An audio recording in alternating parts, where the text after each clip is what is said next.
সকলো শ্ৰেণীৰ ৰাইজৰ বাবে অধিকাৰো বিজেপি দলে আনিব। সেইবাবে এই ইলেকশ্যনত মই কৈছো যে বিপিএফ আমাৰ শত্ৰু নহয়, ইউপিপিএল আমাৰ শত্ৰু নহয়। আমি মাত্ৰ এটাই বিচাৰো, ৰাইজে যাতে পদুমৰ ছবিত ভোট দিয়ে আৰু বিজেপি দলক ইলেকশ্যনত জিকায়। দিব লাগে আমি দিওঁ, ৰাস্তা বনাব লাগে আমি কৰো, ইয়াতে ইউনিভাৰ্চিটি বনাব লাগে আমি কৰো, ষ্টেডিয়াম বনাব লাগে আমি কৰো, কাম আমি কৰি আছো।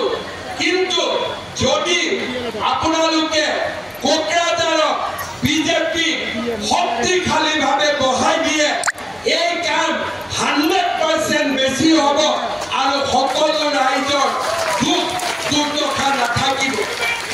আজি আপোনালোকে বিটিআৰ চুক্তি কৰিলো আৰু 2021 চনত মই অসমৰ মুখ্যমন্ত্ৰীৰ দায়িত্ব গ্ৰহণ কৰিলো।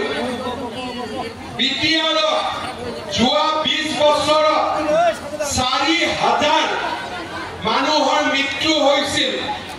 কিমান জংগলত মৰিছে ক'ব নোৱাৰো, কিন্তু চৰকাৰী হিচাপত 4,000 মানুহৰ মৃত্যু হৈছিলে।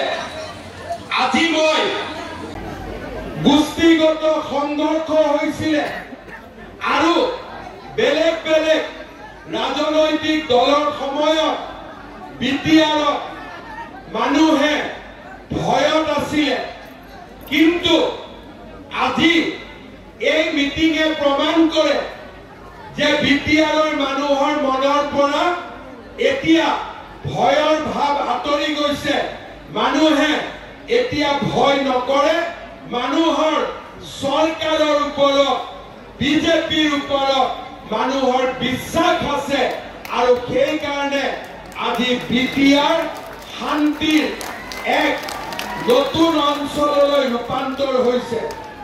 শ্ৰদ্ধাৰ ৰাইজ, মই এটা কথা আপোনালোকক ক'ব পাৰো,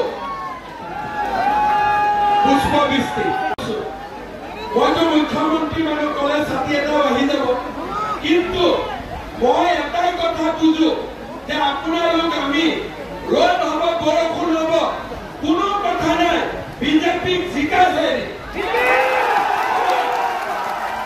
বিজেপিক জিকাম আৰু বিজেপিক জিকোৱাৰ পিছত আমি ৰেষ্ট ল'ম। হবে পাক্কা হ'ব, পুৰা জিকিব বিজেপি 100%। কেণ্ডিডেট লৈ কাজিয়া হ'ব নেকি? কেণ্ডিডেট লৈ কাজিয়া হ'ব নেকি? আমি জাতি জিকিব, পাক্কা জিকিব। মোৰ লগত ক'ব ভাৰত মাতা কি, ভাৰত মাতা কি, নৰেন্দ্ৰ মোদী, নৰেন্দ্ৰ মোদী, জেপি নাড্ডা, অমিত শ্বাহ, ফকীৰা গামৰ যুৱ বাহিনী, ফকীৰা গামৰ যুৱ বাহিনী, ফকীৰা গামৰ কাৰ্যকৰ্তা, ফকীৰা গামৰ কাৰ্যকৰ্তা,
শিকিম শ্ৰদ্ধা ৰাইজ আমাৰ বিটিআৰৰ ইলেকশ্যন আগষ্ট মাহত ডিক্লেয়াৰ হ'ব আৰু পূজাৰ আগতে বিটিআৰৰ ইলেকশ্যন হ'ব আৰু পূজাৰ পিছত আমি নিজক প্ৰস্তুত কৰিব লাগিব যাতে অহা বছৰ এপ্ৰিলত যেতিয়া বিধানসভাৰ ইলেকশ্যন হ'ব তেতিয়াও যাতে আমি অসমত চৰকাৰ গঠন কৰিব পাৰোঁ শ্ৰদ্ধা ৰাইজ ৰাজ্যৰ বিধানসভা ইলেকশ্যনৰ আগতে বিটিআৰৰ ইলেকশ্যন অনুষ্ঠিত হ'ব সেই কাৰণে এই বিটিআৰৰ ইলেকশ্যন কেৱল মাত্ৰ বিটিআৰৰ কাৰণেও নহয়